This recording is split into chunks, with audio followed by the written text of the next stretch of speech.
Donc, Pas de souci. donc voilà, si ça vous va. Oui, ça me va comme ça. Donc, d'accord, donc on peut démarrer.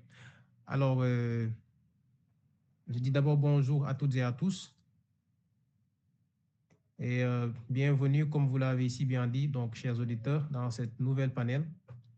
Donc, cette fois-ci, donc autour d'une problématique donc des fondations profondes, un retour d'expérience donc que va nous faire l'un de nos éminents ingénieurs, donc Monsieur Maron, que vous venez d'entendre au micro.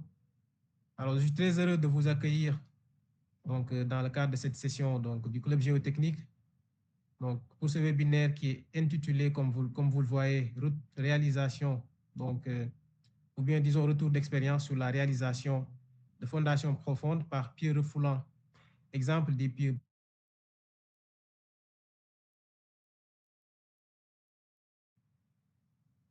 pont du Havre, donc de l'ESAI. Alors, je me présente, hein, pour ceux qui ne me connaissent pas, je m'appelle Lamine Fati, ingénieur géotechnicien et je suis nouvellement donc ingénieur, je travaille à Technic Partners WA et j'aurai le plaisir d'assurer la modération de cette session. Alors, le club géotechnique, si vous me permettez, je vais essayer de présenter en quelques secondes la vocation du club géotechnique. Alors, le club géotechnique que j'ai eu à présider donc, en 2023 et 2024 et a été créé donc, dans un cadre d'échange scientifique et technique entre étudiants, ingénieurs et professionnels du domaine de la géotechnique en général, en particulier, et du génie civil en général. Maintenant, l'objectif, c'est de favoriser le partage d'expériences, de renforcer les connaissances techniques et de rapprocher le monde académique du monde professionnel, surtout au profit des élèves ingénieurs. Alors, le thème que nous allons aborder aujourd'hui est particulièrement important dans le cadre donc, du génie civil, car les fondations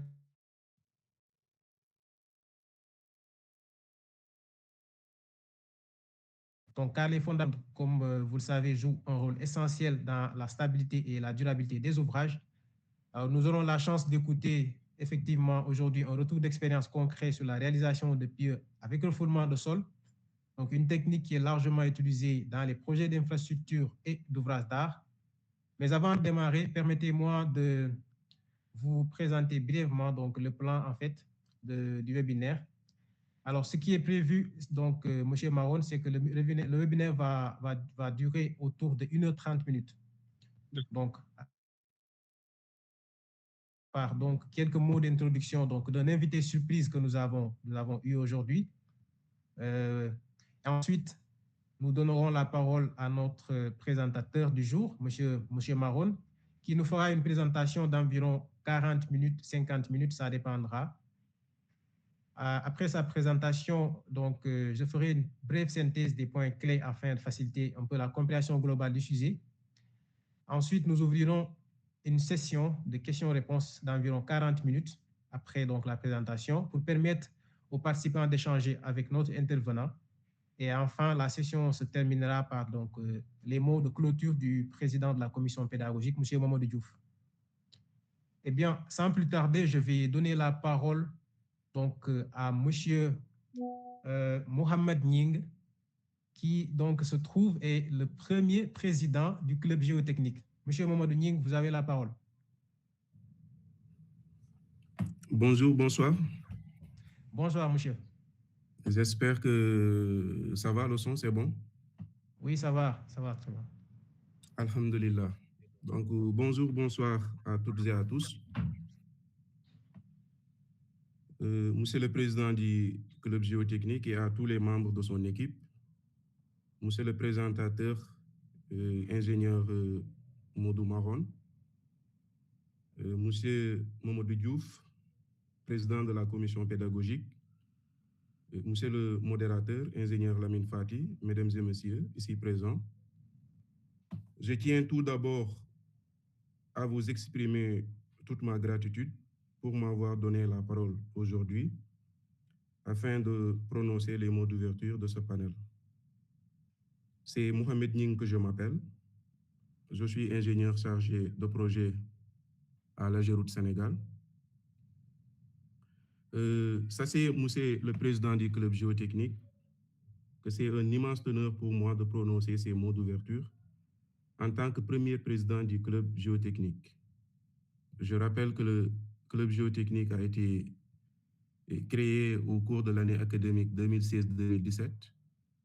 J'ai eu à assurer la présidence de 2017 et au cours de l'année académique 2017-2018. C'est le mois béni de Ramadan et à cette heure, je suis certain que les Peuls, les Toucouleurs, les Diola sont à terre parce que ce n'est pas du tout évident. Il est déjà 16 heures. Il n'y a que les Sérères qui peuvent tenir. Donc, qu'Allah subhanahu wa ta'ala, dans son immense amour, nous assiste, nous protège, bénisse nos activités, accepte nos actes de dévotion et accorde un repos paisible à tous nos défunts. C'est Barki Nabiou Rahman. Je tiens à saluer le travail de chacun ici présent. Nous avons tous contribué au succès du club géotechnique. Le professionnalisme et l'esprit d'initiative de chaque bureau du club sont des sources d'inspiration pour tous vos aînés de l'UFR SI. Aujourd'hui, encore une fois, le sujet est d'autant plus important et le retour d'expérience de Moussé Maron aura un impact positif sur notre vie professionnelle et académique. De ce fait, je demande à tout un chacun ici présent, n'hésitons pas à poser des questions, à apporter nos contributions. Et je ne vais pas tirer en longueur, parce que quand même, le modérateur, M. Lamine Fati, a déjà défini le plan et le timing. Donc, je terminerai pour dire à l'équipe de M. Arona que ce n'est pas le grand geste qui marque, mais la constance, l'engagement et la passion avec lesquels nous poursuivons nos objectifs. M. Fati, je vous remercie.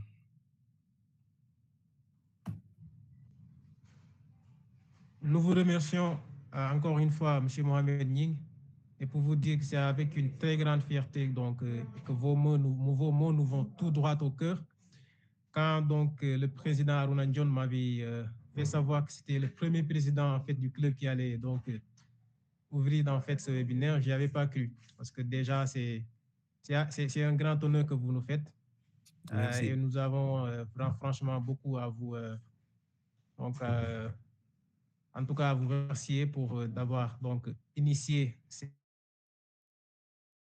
aujourd'hui, fait des choses on peut qualifier donc d'extraordinaire. Mais sans plus tarder, donc je vais présenter maintenant le présentateur, pardon, monsieur ingénieur Modou Maron, vite fait. Alors, l'ingénieur géotechnicien, monsieur Modou Maron, donc il exerce actuellement comme ingénieur chef de projet géotechnique au CEREMA Normandie Centre à Rouen, en France. Donc, dans le cadre de ses fonctions, il intervient sur différentes missions géotechniques couvrant l'ensemble des phases d'études, depuis les études géotechniques préalables jusqu'au suivi d'exécution de travaux, incluant notamment les missions G1 à G5. Son expérience couvre également la coordination de campagnes d'investigation géotechnique, tels que les essais précieux, les essais pénétraux, les sondages carottés, ainsi que l'analyse de l'interprétation des résultats pour le dimensionnement des ouvrages. Mais avant cela, il a travaillé dans le domaine des travaux publics et des terrassements, notamment sur des projets de VRD et d'infrastructures. Il a également acquis une expérience dans les travaux de fondation spéciale, notamment lors d'un stage chez Keller Fondation Spéciale, où il a participé à des projets liés à Grand Paris Express, incluant les travaux de jet grounding et de colonnes ballastées et de micropieux. Sur le plan académique, M. Maron est titulaire donc de plusieurs formations spécialisées en génie civil, géotechnique et géologie, notamment un master en génie civil spécialisé en géotechnique, ainsi qu'un master en risque et environnement. Donc aujourd'hui, il va partager avec nous un retour d'expérience sur la réalisation de fondations profondes par pied avec refoulement de sol, en prenant donc comme exemple la mise en œuvre donc, de pieds battus en tube d'acier, donc ouvert dans le cadre d'un projet de pont en France. Donc c'est donc avec beaucoup donc, de plaisir que je lui donne la parole. Monsieur Maron, donc à vous. Et Monsieur Fati, Donc, d'abord, je vais vous présenter donc, les différentes parties de la présentation. Donc, cette présentation va s'articuler autour de deux parties. La première partie va bien sûr parler des généralités, donc sur les pieds reflants. Donc, on va parler de définition du contexte normatif, des matériaux, des techniques de mise en œuvre, des règles de conception aussi, des critères de choix de la technique, des avantages et des inconvénients, et de parler maintenant du principe aussi de dimensionnement qu'on applique. Après, maintenant, il y aura une deuxième partie qui va porter donc, sur les travaux donc, du pont du Havre à l'Ossey. C'est donc le pont du Havre à l'Ossey se trouve donc dans la Manche.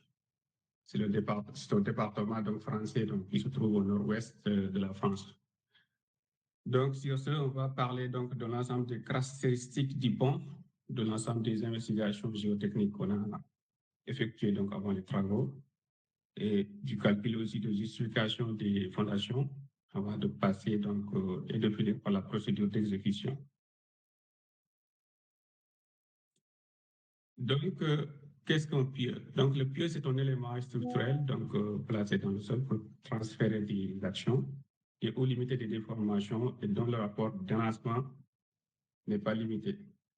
Pourquoi un élément structurel? Parce qu'il fait partie donc, des éléments de la structure, comme c'est le cas des poteaux, des poutres, si c'est par exemple pour un bâtiment. Donc, on parle de transfert d'action parce que là, s'ils sont utilisés comme fondation, donc on est obligé de parler de transfert d'action, c'est-à-dire l'ensemble des charges de la structure sont transférées au sol par les fondations. Et il faut savoir aussi que les pieux ne sont pas utilisés uniquement pour faire les fondations. C'est pourquoi ici on parle de limite de déformation. Parce que parfois il y a des pieux qui sont utilisés comme ouvrage de soutènement, par exemple. Il y a l'exemple des pieux sécants pour des travaux de grandes fouilles, par exemple. Mais aussi pour des soutènements de berges, on peut trouver donc des rideaux de pieux mixtes, comme les pieux mixtes type acier et planche. On parle ici aussi d'un rapport de lancement, c'est tout simplement le rapport entre donc, la longueur du pieu et son diamètre. Ce rapport-là n'est pas limité. C'est pourquoi donc, on a la possibilité d'avoir des pieux qui ont de très grande longueur. Reste à savoir maintenant comment travaille un pieu. Donc, le pieu travaille donc, soit en frottement, soit en pointe, soit une combinaison des deux. Le travail donc, en frottement, c'est donc des frottements axiales qui sont mobilisés le long du flux du pieu. Donc, le travail en pointe, c'est lorsque le pieu est ancré donc, dans une couche très résistante comme le substratum. Donc ici, l'idée, c'est quand même que l'ensemble poids du pieu et la charge axiale en tête soit donc inférieur donc, à la résistance du terrain. La résistance du terrain combine la résistance en pointe et la résistance de frottement axial. Ce n'est pas uniquement donc les deux conditions qui existent. Très souvent, il arrive qu'il se présente donc un deuxième cas de travail ou bien un troisième cas, si je peux le dire ainsi, de travail du pieu. C'est le cas où le pieu travaille, par exemple, en frottement négatif. Parce que, comme il y a des frottements positifs, c'est dans le cas où le sol qui est en place n'a pas. Le sol en place a de très bonnes valeurs, comment dirais-je, paramètres de résistance qui sont solides. Donc, dans le cas où maintenant le sol qui est en place possède donc, peut-être une couche de sol sur une bonne épaisseur qui a de mauvaises caractéristiques mécaniques, dans ce cas, sur le long de cette couche, le pieu ne va pas travailler donc, en frottement positif, mais en frottement négatif. C'est comme si on avait donc une charge de surplus qui va s'exercer sur le long du pieu. Donc, ce frottement négatif va contribuer donc, négativement donc, à la résistance du pieu. Donc, c'est le cas, par exemple, des couches qui sont compressibles ou qui sont toujours en cours de consolidation. Donc, dans de telles conditions, ce qu'on fait le très souvent, c'est essayer de faire le somigeage. Ce n'est rien d'autre que de mettre en place donc, un tube tout autour du pieu le long de cette couche qui est compressible. Donc, cela va permettre maintenant d'isoler donc le flux du pied de la couche qui est compressible. C'est ce qu'on appelle donc le sauvetage. Donc, dans ce cas, les frottements latéraux donc, négatifs seront transférés donc, du flux du pied aux extrémités donc, du tube qui est placé ici. Vous pouvez le voir donc, au niveau de l'image. Donc, voilà, en résumé, donc, ce sont les trois types de fonctionnement qu'on peut avoir donc, au niveau d'un pied. Maintenant, qu'est-ce qu'un pied avec refoulement de sol? On peut les appeler aussi des pieds refoulants aussi. Donc, c'est un pied qui est exécuté uniquement donc, sans forage ni excavation. Sauf que si c'est nécessaire, on peut faire d'autres pratiques comme excavation ou bien donc, le dynamitage. Ce sont des pratiques qu'on appelle donc les aides au fonçage. Maintenant, comme c'est un refoulement, un pied refoulant, donc vous devez savoir qu'on introduit un volume supplémentaire dans le sol. Donc, l'introduction donc, de ce volume supplémentaire dans le sol occasionne en même temps donc, des contraintes latérales qui se fait donc, latéralement donc, au fil du pied, mais aussi à la base. Donc, ces contraintes contribuent, donc, vous pouvez le constater, à renforcer donc, les contraintes latérales et les contraintes à la base donc, du sol. Bien vrai qu'ils vont participer donc, à augmenter la capacité portante du pied. Après, donc, nous allons passer au contexte normatif. Donc, ici, nous allons nous baser sur les normes européennes, qu'on appelle les Eurocodes. Donc, ils sont au nombre de 10. Les normes européennes, donc, c'est des normes qu'on utilise un peu partout en Europe. Et c'est le Comité européen de normalisation qui les réalise. Donc, ça permet à l'ensemble des ingénieurs donc, européens de parler donc, du même langage. Voilà, donc ils sont au nombre de 10, de l'Eurocode 0 jusqu'à l'Eurocode 9. Comme vous pouvez le voir, l'Eurocode qui nous intéresse ici le plus, c'est l'Eurocode 7, calcul géotechnique. Il faut savoir aussi que l'ensemble des Eurocodes sont indépendants les uns des autres, à l'exception de l'Eurocode 9 et 2. L'Eurocode 8 et 2 qui complète l'Eurocode 9 dans le calcul des ouvrages en zone sismique. Maintenant, ici, dans le cadre de notre étude, c'est l'Eurocode 7 qui nous intéresse le plus. Bien vrai qu'il y aura donc certaines informations qu'on va aller au niveau des autres Eurocodes, c'est-à-dire des informations liées donc au matériel qu'on utilise. Ici, dans le cadre de notre étude, on utilise donc de l'acier. On aura besoin donc de l'Eurocode 3 aussi pour le calcul.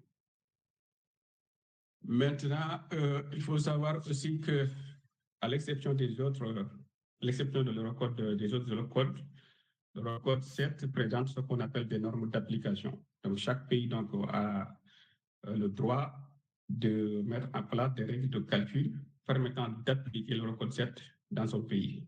Ici, donc, en France, on a donc une norme française d'application de l'Eurocode 7 qui est la norme donc, NFP 94-262 qui porte sur la justification des ouvrages géotechniques, exemple des fondations profondes.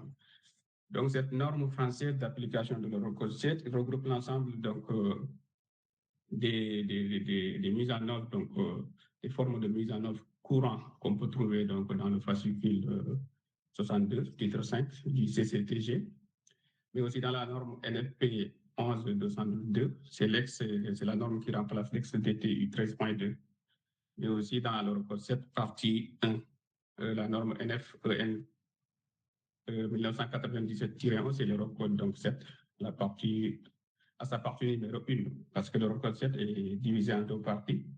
La partie numéro 1 qui parle de l'ensemble des calculs géotechniques et la deuxième partie qui concerne donc les investigations de terrain, les essais au laboratoire et la réalisation des rapports géotechniques.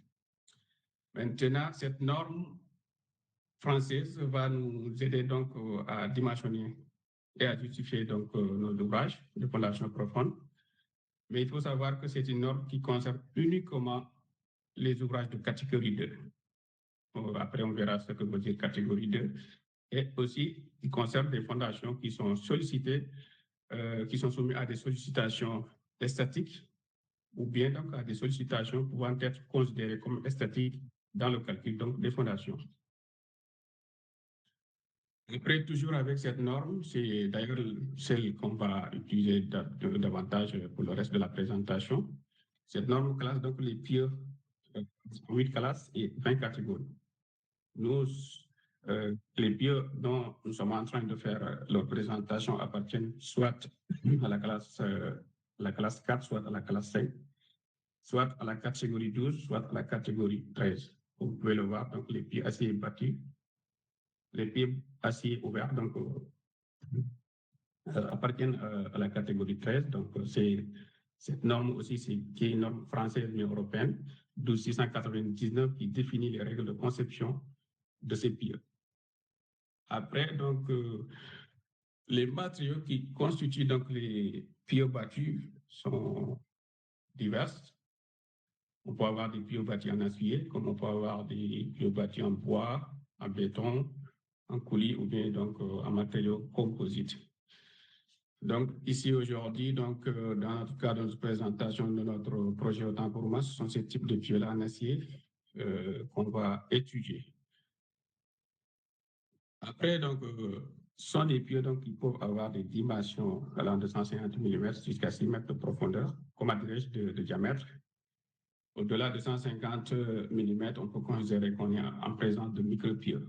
La longueur n'est pas limitée, donc ça peut aller jusqu'à plus de 100 mètres.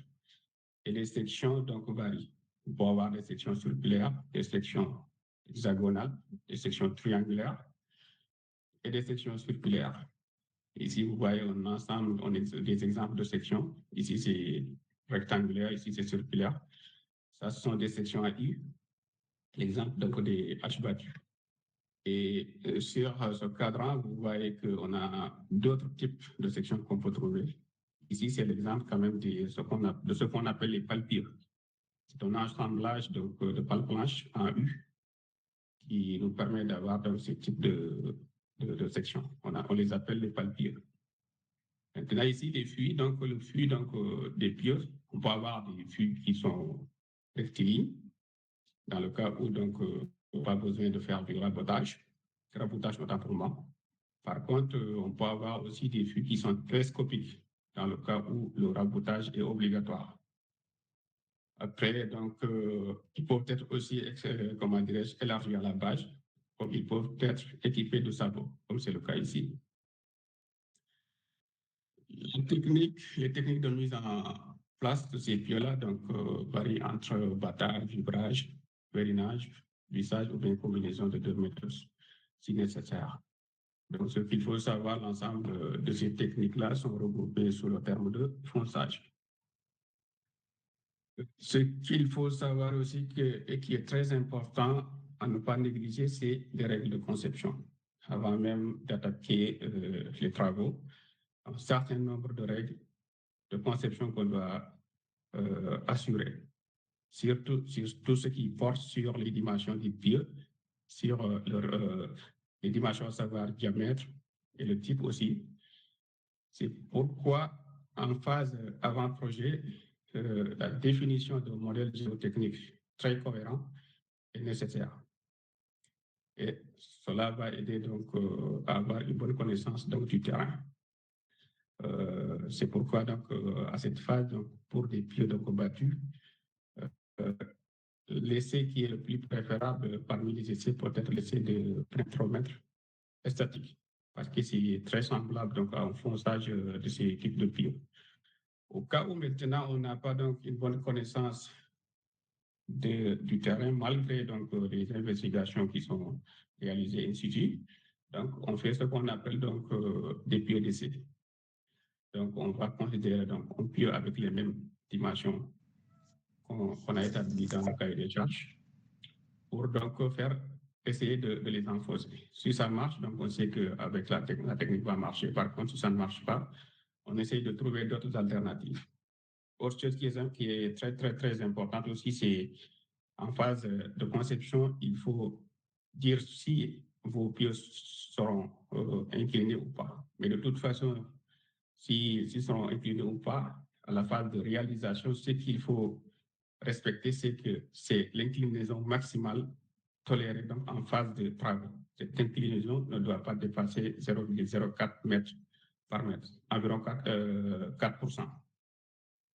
Il y a aussi une chose très importante, c'est quand même le phasage de l'ordre d'exécution. Ça aussi, c'est quelque chose qu'on doit prendre en compte pendant la conception, parce qu'on risquerait donc d'avoir des problèmes de stabilité donc vis-à-vis de certains pieux déjà réalisés au moment donc du fonçage.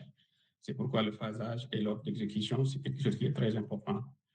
Et au cas où, même malgré les planifications qui ont été mises en place avant le travaux, il y a des placements de pieux. Donc, il est nécessaire donc après de réévaluer donc les performances de chaque pieu. Dès lors qu'on voit que le pieu s'est déplacé ou a enregistré donc un dommage. Autre chose, c'est la protection. Il faut toujours protéger le pieu, donc des agressions, peut-être des attaques d'organismes vivants, ou bien de substances agressives, ou bien même la corrosion. Donc, pour les protéger, donc, il y en a plusieurs méthodes pour faire des protections cathodiques. C'est l'exemple le plus fréquent en jeune offshore. On peut aussi les surdimensionner. C'est ce qu'on appelle l'épaisseur sacrificielle.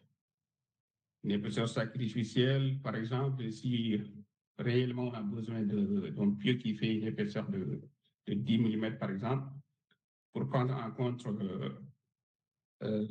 l'épaisseur sacrificielle, on va commander des pieux qui font 14 mm d'épaisseur. Il veut dire qu'avec le temps, la corrosion va prendre les 4 mm et ça va nous rester 10 mm pour l'épaisseur réelle du pieu.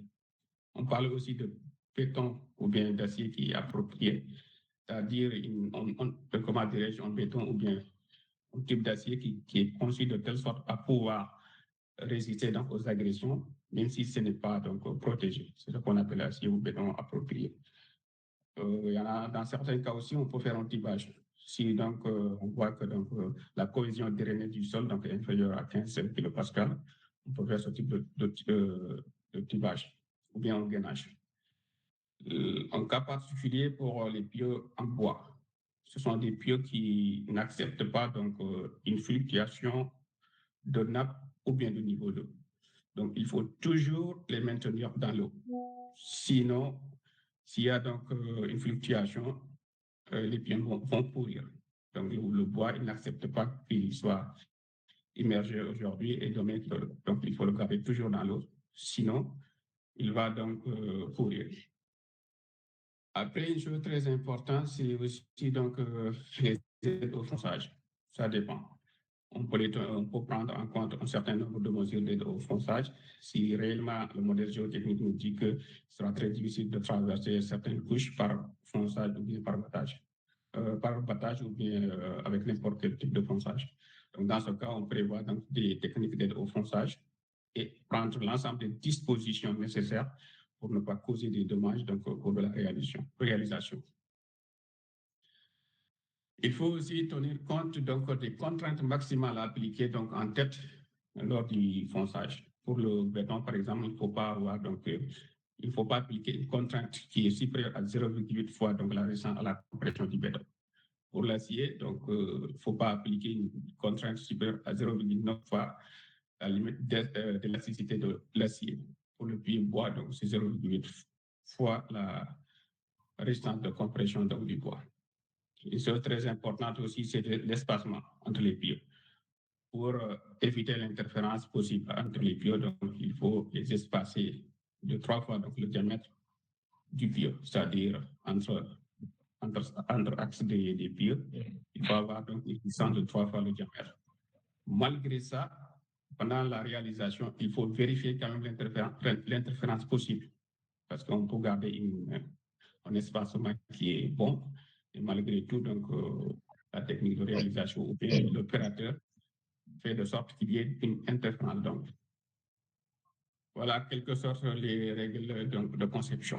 Voilà, il y en a un certain nombre aussi de points particuliers donc, à tenir en compte, c'est-à-dire le type de raccord. Si, par exemple, on a des pieux qui sont rabotés, la qualité de soudure aussi, et le procédé, la longueur minimale et les tolérances de découpe. Ça, c'est le cas où, par exemple, on a des pieux de très grande longueur. Donc, on est obligé de rajouter donc, des types au fur et à mesure du battage. Pourquoi tout ça? Il faut tenir compte de ça et choisir donc l'ensemble des techniques et des procédures de mise en œuvre. Il y a aussi ce qu'on appelle ici le sabot, je l'ai évoqué tout à l'heure. Vous pouvez le voir ici, donc ce sont des équipements qu'on place très souvent donc, à la base du pied. Ils peuvent être des sabots qui sont coniques, circulaires, fermés, circulaires, ouverts. Donc, l'utilité du sabot peut être un dispositif d'ancrage. On peut les utiliser comme dispositif d'ancrage, comme c'est le cas ici. Ces types de sabots donc, sont très souvent utilisés comme dispositif d'ancrage dans la couche forceuse. Ici, on a par exemple un sabot extérieur. C'est le cas, par exemple, si on veut faire des injections après le fonçage. Donc, on peut mettre un sabot extérieur qui va permettre d'injecter un coulis très dosé, ou bien un mortier, après le fonçage. Donc, c'est un sabot qui est ouvert, ce n'est pas fermé. On peut aussi mettre à la place des sabots ouverts, des sabots fermés, pour éviter les venues d'eau au cours du fonçage. Voilà, c'est pourquoi donc toujours la conception, c'est souvent nécessaire d'en parler. Après, donc, les critères de choix. Il ne faut pas choisir au hasard donc, la technique. Il y a plusieurs critères de choix, comme la configuration du site, les types de sol à traverser, la zone d'ancrage, l'existence de cavité ou d'obstruction, la présence d'eau ou non, les dimensions des pieds aussi, le ferragage, l'environnement, le gabarit des engins, la taille du projet aussi, donc le matériel disponible pour l'entreprise, donc réalisation des fondations spéciales, le temps de réalisation et surtout le coût. Le coût, il est très important. De même que la configuration du site, les types de sols traversés, les dimensions du pied et l'environnement sont des critères qui sont très, très, très importants donc, pour le choix donc, de la technique. Si nous avons un tableau donc, qui nous aide donc, à choisir une technique ou à ne pas la choisir, pour notre cas, nous sommes à présent donc, des pieux préfabriqués, c'est-à-dire les pieux type assiette pour être classés dans les pieux préfabriqués. Donc, dans les cas où on peut choisir donc, la technique sans risque, si lorsqu'on est en présence d'un sol qui est non cohérent, par exemple, les sables, ou bien cohérent comme les argiles, en présence d'eux aussi, on peut choisir la technique. Si on a besoin aussi de ferrailler sur toute la longueur du pieu, c'est une technique qui présente des avantages. Par contre, si le sol est très dur, ou bien nous sommes en environnement qui ne permet pas vraiment la réalisation des pieds comme en ville, cette technique n'est pas recommandée. Donc, les avantages des pieds sont fiables et faciles d'exécution. Pour l'atelier d'exécution, on n'a pas besoin de beaucoup de monde, ni beaucoup d'engins. La disponibilité des matériaux aussi, le béton est toujours disponible d'acier aussi. Bon, ici, par exemple, en France, donc il n'y a pas de problème de disponibilité de ces matériaux-là. Le ferraillage sur toute la longueur. Pourquoi on dit ça? Parce qu'il y en a avec certains types de pieux, comme les pieux, la carrière creuse, par exemple. Après, on a très souvent des problèmes pour faire descendre la cage d'armature. Dans le cas des pieux en type d'acier, ce problème-là n'est pas connu. Et on parle ici de connaissance précise de la capacité portante du pieu. C'est très important aussi parce que on considère que la force maximale avec laquelle on enfonce le pieu jusqu'à la côte voulue ou bien jusqu'au refus, cette force-là correspond à la capacité portante du pieu. Protection des milieux, c'est par exemple si on est côté des rivières, par exemple, pour éviter de ne pas polluer les rivières, on peut utiliser cette technique. Poursuite immédiate des travaux. Bien sûr, on peut continuer les travaux juste après les fondations. Ce n'est pas le cas des pieux en béton où il faut attendre un certain temps pour que le béton puisse faire prise. Ça participe aussi au renforcement du sol à côté des deux pieds. C'est ce que j'ai montré tout au début. Donc, il y a des contraintes latérales qui se développent au moment du fonçage qui renforcent donc les caractéristiques mécaniques des sols en place. Les pieux aussi, ils présentent un certain nombre d'inconvénients. Leur hauteur doit être limitée puisque les pieux en tube d'acier de très grosse hauteur rencontrer donc des problèmes de fonçage, c'est-à-dire enflammement pour intervenir lors du fonçage. S'ils sont groupés aussi, donc il peut y avoir une interférence, puisque le fait de battre les tuyaux, de les vibrer, ça a quand même créé un certain nombre donc, de zones de vibration qui peuvent affecter les pieux qui sont à côté. C'est pourquoi donc, s'ils sont des pieux groupés, donc ça peut être contraignant de les réaliser sans problème. Possibilité d'abîmer le pieu, c'est la même chose que donc problème de flammement. Préjudiciable pour des constructions voisines. Donc, c'est pas en ville. Les mitoyens, par exemple, pour exécuter donc, des pieux battus sur la force de battage est très importante. Ça peut poser donc des problèmes au niveau des bâtiments ou bien des structures qui sont à côté. Difficulté d'accès pour l'accès au chantier, c'est surtout en ville. Voilà en quelque sorte donc la généralité sur les pieux côté conception et tout. Maintenant ici, on va parler donc du dimensionnement.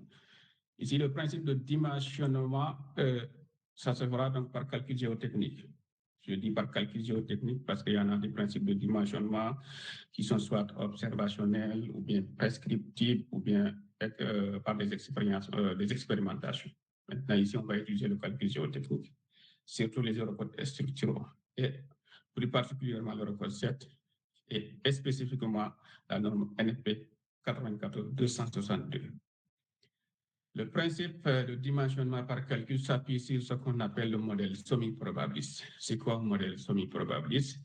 C'est parce qu'on utilise donc des coefficients partiels qu'on pondère aux actions ou bien aux effets des actions, mais aussi aux résistances. Donc, c'est dans le but de surdimensionner les actions et de surdimensionner les résistances. Donc, sur ce, donc, on a la nécessité de définir la catégorie géotechnique, l'ensemble des valeurs caractéristiques des paramètres géotechniques et de justifier donc les fondations aux états limites ultimes et aux états limites de service. C'est quoi maintenant une catégorie géotechnique? C'est que justement avant le démarrage des travaux, même avant la conception, il faut donc étudier donc, la complexité de l'ouvrage. C'est pourquoi donc on classe les ouvrages donc, en catégorie géotechnique. La catégorie 1, c'est pour les ouvrages qui sont simples, même si très simples. On connaît le terrain, on connaît donc ce type de construction, ça ne peut pas causer de problème. Catégorie 2, c'est toujours pour les ouvrages courants. Il n'y a pas donc de conditions de terrain ni de charge inhabituelle. Dans la catégorie 3, c'est la catégorie qui est la plus complexe. Donc, c'est, par exemple, comment dirais-je, l'exemple des ouvrages de grande hauteur, par exemple, comme les immeubles de grande hauteur, ou bien donc les monuments historiques. Tout ça, c'est des ouvrages donc il faut classer dans cette catégorie-là. Après, qu'est-ce que c'est que maintenant l'état limite ultime? L'état limite ultime protège l'ouvrage d'instabilité ou de rupture ne permettant plus son utilisation dans des conditions normales d'exploitation. C'est un état limite qui, lorsqu'il est dépassé, conduit donc à la ruine de l'ouvrage. C'est de façon plus résumée, c'est ça. Donc, avec la norme NFP 94-262 et le rapport 7, on a un certain nombre d'états limites qui sont au nombre de 5. À savoir l'état limite d'équilibre, l'état limite de structure, l'état limite géotechnique, l'état limite soulèvement, l'état limite ultime donc hydraulique. L'état limite d'équilibre, donc c'est une période d'équilibre statistique et statique du terrain autant pour moi. L'état limite de structure, c'est donc rupture en termes de formation excessive des éléments donc construction de la structure. Pour l'exemple d'une rupture d'un poteau, par exemple, ça peut être considéré comme l'état limite de structure. L'état limite géotechnique aussi, c'est des ruptures ou des formations excessives du terrain. L'état limite UPL, donc c'est rupture par soulèvement dû à des forces verticales. Ça peut être des forces de coucher d'Archimède ou bien des forces verticales d'origine structurelle.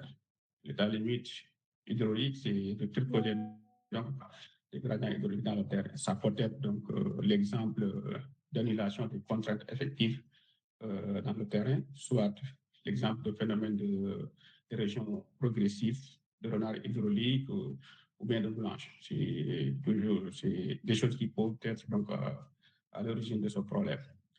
Donc ici, ce qui nous intéresse, c'est 4 états limites ultimes. L'état limite ultime est structure, géotechnique, soulèvement et hydraulique, parce que ce sont tout simplement ces 4 états ultimes qui sont étudiés par le code 7. Et plus particulièrement, maintenant, il y en a 2 qui vont nous intéresser de plus, c'est l'état limite structure et l'état limite géotechnique. Parce que la norme NFP 94-262 porte uniquement sur ces 2 états limites.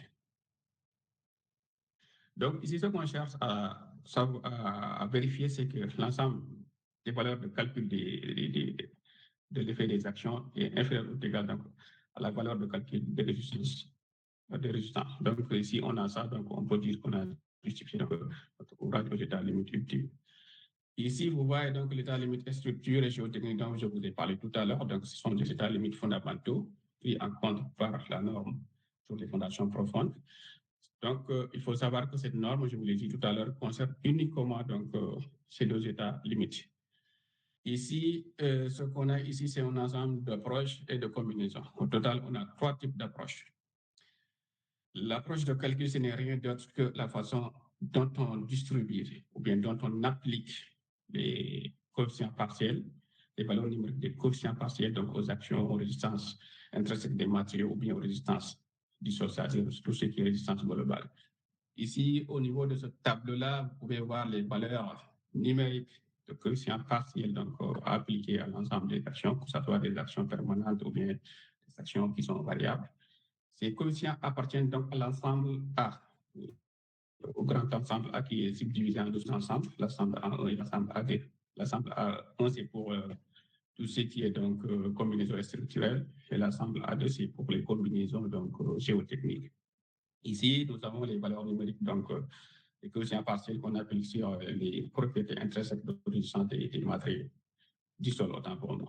Donc, il appartient à l'ensemble M, qui est subdivisé en 2 sous-ensembles M1 et M2.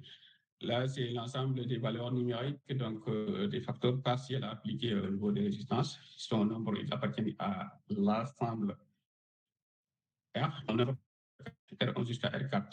Sauf qu'ici en France, l'ensemble R4 n'est pas utilisé. C'est uniquement les 3 là qu'on peut utiliser. Une chose aussi à savoir, c'est que ici en France, et avec cette norme, NFP 94-262, c'est uniquement l'approche de calcul 2 qui est recommandée.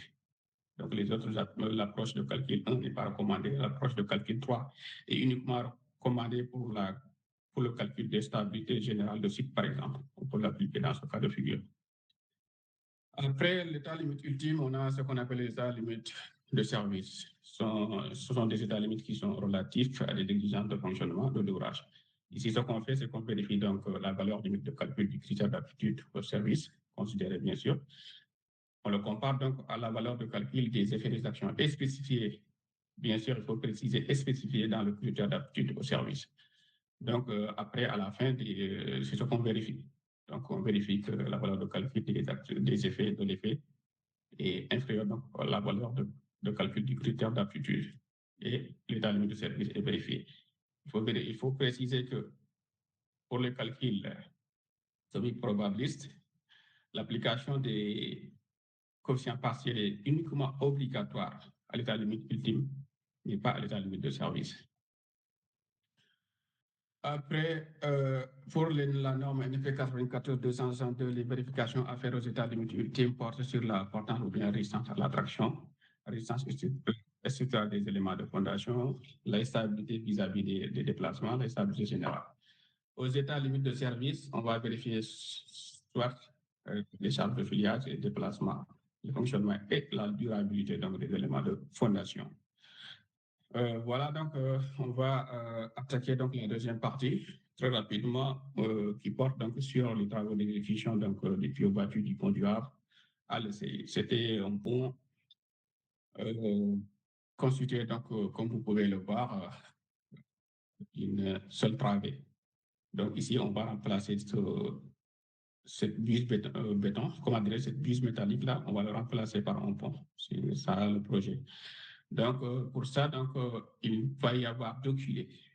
C'est-à-dire des culées sont des appuis de rive. Il y aura une culée nommée C1 et une culée nommée C2. Donc, comme superstructure, on a donc une seule travée. Donc, le tablier sera constitué d'une seule travée. Et tout ce qui est les poutres, les endroits, garde-corps, bordure, revêtement de chaussée, dalle de transition, etc. Concernant les caractéristiques des fondations profondes, donc ça sera des pieux bâtis, comme je l'ai dit tout à l'heure, qui est ouvert. La longueur, c'est en 50 mètres pour la pilier C1. Ce sont les pieux 6 à 10. Pour la pilier C0, il y aura 5 pieux aussi, de 1 à 5. Donc le diamètre, c'est des pieux de diamètre 813 mm, épaisseur 14 mm, nuance d'acier S335. Là aussi, c'est très important, parce que je viens tout à l'heure de parler de ça, savoir l'épaisseur sacrificielle. Ici, la nuance, ce n'est rien d'autre que le pourcentage de carbone que contient l'acier, parce que l'acier, c'est un alliage, donc formé de fer et de carbone. Donc, le pourcentage maintenant de carbone contenu dans l'acier, c'est ce qu'on appelle, ce qui nous permet donc de parler de nuance. Ça va être très souvent entre 0,2 et 0,5 si je ne me trompe pas. Et là, ça permet donc de parler d'acier de nuance qui est douce, semi-dur ou bien dur. 355 que vous voyez ici, donc c'est la limite d'élasticité de l'acier qui s'exprime donc à MPa. Maintenant, il y aura un bétonnage en tête pour les pieux.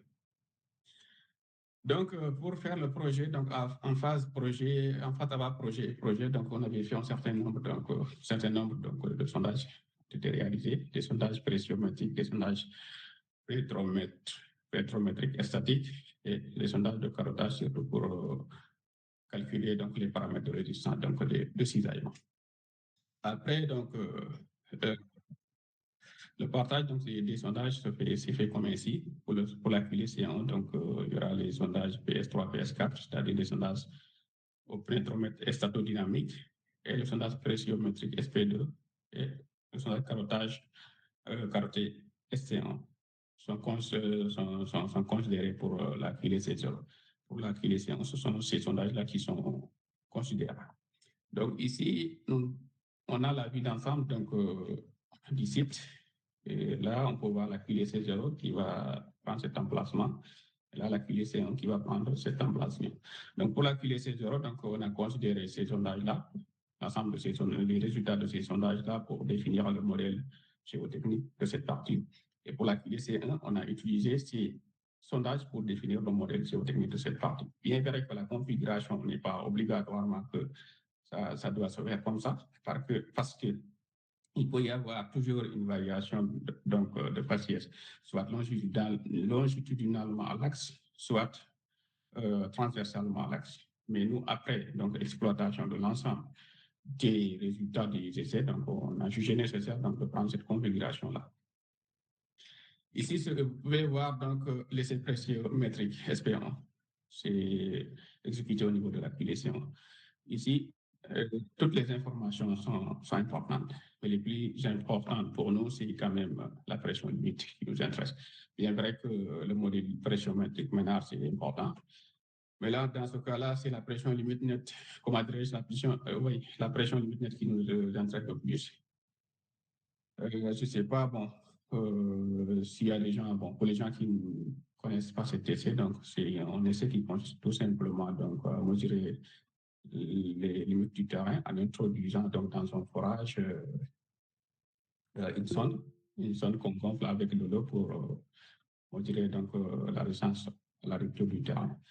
Donc, ce que vous pouvez voir ici, c'est que jusqu'à 3,20 mètres environ, donc on a des valeurs pressiométriques qui sont très faibles. Et à partir de 3,20 jusqu'à environ 18 mètres, on a donc des valeurs de pression limite qui sont moyennes, qui varient autour donc, de 1 MPa, donc dans la moyenne. Et au-delà, nous avons des valeurs pressiométriques donc très, très, très bonnes, supérieures aux valeurs. Pourquoi on met supérieur? C'est que justement, ici, on ne connaît pas la valeur exacte de la pression limite, puisque, comme l'a défini la norme d'exécution de l'essai pressiométrique, on gonfle la sonde pressiométrique par palier de pression. Et dès qu'on atteint 30 bars sans rupture du terrain, on arrête l'essai. C'est pourquoi ici, on a quelque chose de supérieur. Parce que cela veut dire qu'on a atteint les 30 bars sans pour autant que le terrain se rompe. Donc, c'est pourquoi on a mis un signe supérieur devant les valeurs. Si vous regardez pour les autres valeurs, il n'y en a pas de signe supérieur. Cela veut dire qu'avant d'atteindre les 30 bars, on a atteint donc la rupture du sol. Voilà.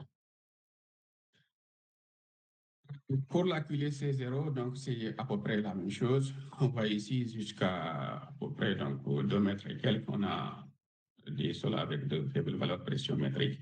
Et au-delà, on a des valeurs qui sont semblables donc, au pressiomètre 1, qui, en fait, donc, qui vont jusqu'à 18 mètres environ. Et au-delà, donc, c'est des valeurs pressiométriques qui sont très bonnes. Ces valeurs pressiométriques très bonnes correspondent donc au substratum, c'est-à-dire le sol. Voilà. Ils nous ont aidé quand même à réaliser donc, le modèle géotechnique. Le modèle géotechnique, comme vous pouvez le voir, c'est un modèle où on définit l'ensemble des couches de sol qu'on a traversées et leurs caractéristiques mécaniques. Les caractéristiques mécaniques qu'on a considérées ici, donc c'est la pression limite nette, mais aussi la résistance d'enfoncement au cône. Bien vrai que dans notre dimensionnement, on va utiliser les valeurs de la pression limite. Comment calculer ces valeurs? Donc, il y en a plusieurs méthodes. Il y en a des gens qui font donc des calculs à la moyenne, des calculs à la moyenne avec arithmétique, géométrie, les cartes types, soit observationnels. Bien vrai que le calcul à la moyenne arithmétique n'est pas recommandé, puisqu'on peut avoir sur une même couche de sol une variété donc, de valeurs pressiométriques qui font que la moyenne n'est pas trop représentative. Donc, c'est pourquoi nous, on préfère d'habitude la méthode observationnelle, c'est-à-dire si on regroupe l'ensemble des valeurs pressiométriques obtenues sur une épaisseur donnée, sur une couche, on essaie de voir donc c'est logiquement quelle valeur choisir. Donc, c'est pourquoi on peut avoir donc plusieurs méthodes pour définir les valeurs, ces valeurs caractéristiques-là pour le modèle géotechnique. Voilà donc ce qu'on avait trouvé donc, avec le premier sondage pressiométrique, donc jusqu'à à peu près donc, 4 mètres, on a déramblé jusqu'à 18 mètres, donc des sols intermédiaires. Maintenant, pourquoi donc, on a pris donc, plus de rembellés que prévu dans le sondage pressiométrique, c'est pour donc, prendre des mesures de précaution. D'ailleurs, même c'est pourquoi ici, pour les 2 premiers mètres, on n'a pas pris de valeur de pressiométrique pour le calcul. C'est la même chose ici pour la QLC0, donc on a à peu près, donc, on a utilisé les mêmes méthodes de calcul, on a à peu près les mêmes couches de sol qui sont considérées. Là, ce sont les essais, les résultats de l'essai au pénétromètre et statodynamique. Donc, voilà, en quelque sorte, ce qu'on a ici pour la QLC1. On a utilisé ces résultats-là pour pouvoir définir la longueur des pieds. Bien vrai qu'on pouvait utiliser quand même les résultats de l'essai pressiométrique, mais il est plus souhaitable d'utiliser ces valeurs de l'essai donc au pénétromètre et statodynamique. C'est un peu semblable donc à la manière de mettre, à la technique de mise en place des piles. Si vous regardez très bien, je ne sais pas si c'est très visible, mais pour la QLC, on a choisi donc des piles de 11 mètres. Vous verrez bien que à 11 mètres, donc on a dépassé donc les couches de sol qui présentaient donc des valeurs moyennes pour passer à des couches qui ont de très bonnes valeurs donc, en termes d'enfoncement à la pointe, à environ 20 MPa. D'ailleurs, même ça se confirme avec le deuxième sondage pressiomètre au pénétromètre statodynamique D, parce que sur cette couche-là, on voit qu'à partir de environ 3,50 m jusqu'à 18 mètres, on a quand même des sols intermédiaires qui ont de bonnes caractéristiques mécaniques. Et les 2 sondages-là, si vous regardez très bien, ils confirment donc, si vous regardez très bien, ils confirment ce que je voulais dire. Bon, j'ai cliqué ça. Si vous regardez très bien, donc, ils confirmaient ce qu'on avait au niveau des essais pressiométriques. Parce que ce que je voulais dire tout à l'heure, c'était qu'à 18 mètres, vous voyez qu'il y a un refus. Donc, la pointe ne pouvait plus avancer. Donc, c'est l'idéal pour nous, donc, c'est quand même de regarder à quelle profondeur on peut ancrer les pieds sans pour autant avoir des problèmes, soit de tassement ou bien d'instabilité. Voilà. Donc, si vous regardez très bien pour cette huile-là, donc on a choisi 15 mètres. En 15 mètres, on est à peu près vers là.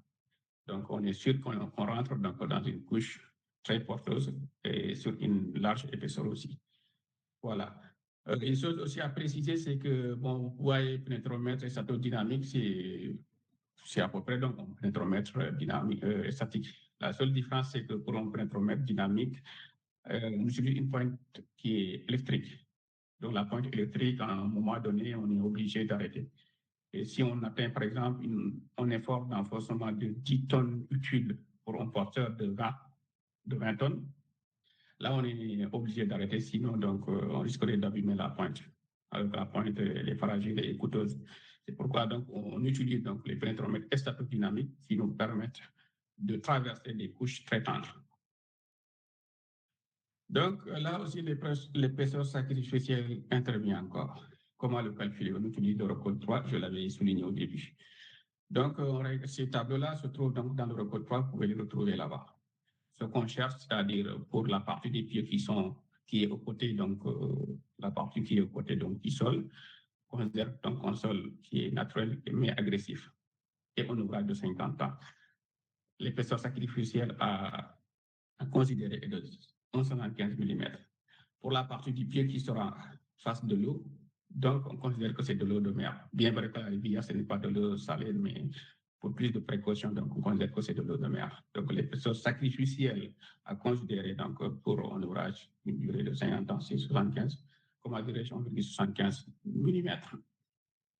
Après, maintenant, la somme va nous donner l'épaisseur sacrificielle globale. Et donc, pour avoir l'épaisseur sacrificielle après correction, donc on prend l'épaisseur du tube qui est de 14 mm, on enlève donc 3,5 mm, donc ça nous donne 10,5 mm d'épaisseur à considérer dans le calcul. Cette épaisseur-là, on va le rentrer dans le logiciel de calcul, donc pour calculer la portance des pieds. Après, voilà le calcul de la portance. Là, je ne rentrerai pas trop dans les détails. J'avais déjà prévu donc, de détailler ça, mais vu le temps qu'on m'a accordé, donc ça ne serait pas possible. Donc, on est convenu, moi et le modérateur, donc, de supprimer une partie donc, qui présentait les détails de calcul. Mais ce qu'il faut savoir ici, c'est qu'on calcule donc la résistance à la compression. La résistance donc, à la compression. Cette résistance est égale à la somme de la résistance à la pointe qui est là, et de la résistance de frottement axial. Là, vous voyez l'ensemble, je vous parlais tout à l'heure donc, de méthode semi-probabiliste. L'ensemble des coefficients-là, on utilise, ce sont des coefficients de modèle et de méthode qu'on applique donc sur la contrainte limite de pointe, sur la contrainte limite de frottement axial pour trouver les valeurs caractéristiques. Ces valeurs caractéristiques sont utilisées pour calculer maintenant les valeurs caractéristiques de résistance à la pointe et les valeurs caractéristiques de résistance au frottement axial. La somme de ces deux-là donne la résistance à la compression simplifiée là. Si vous faites la somme des deux valeurs-là, vous trouvez cette somme-là. Maintenant, la résistance à la traction donc, est souvent considérée comme étant la résistance donc, au frottement axial. Il faut savoir aussi qu'on n'utilise pas les valeurs caractéristiques dans le calcul. On utilise des valeurs de calcul. Donc, pour passer de valeurs caractéristiques en valeurs de calcul, on applique aussi des coefficients. Des coefficients qui divisent les résistances et qui multiplient les actions. Donc, ici, comme on est dans le cadre de la vérification de la résistance, donc on va diviser l'ensemble des résistances par les corps partiels, les coefficients partiels. J'ai oublié ici, donc nous avons ici la résistance, comment dirais-je, la résistance de la charge de filiage en compression et de la charge de filiage ici en traction. Maintenant, pour passer donc, pour obtenir la résistance en compression, la valeur de calcul de la résistance en compression, on prend donc cette valeur, on prend les deux valeurs-là, on les divise par chacun par le coefficient partiel qui lui correspond et on obtient les valeurs de calcul.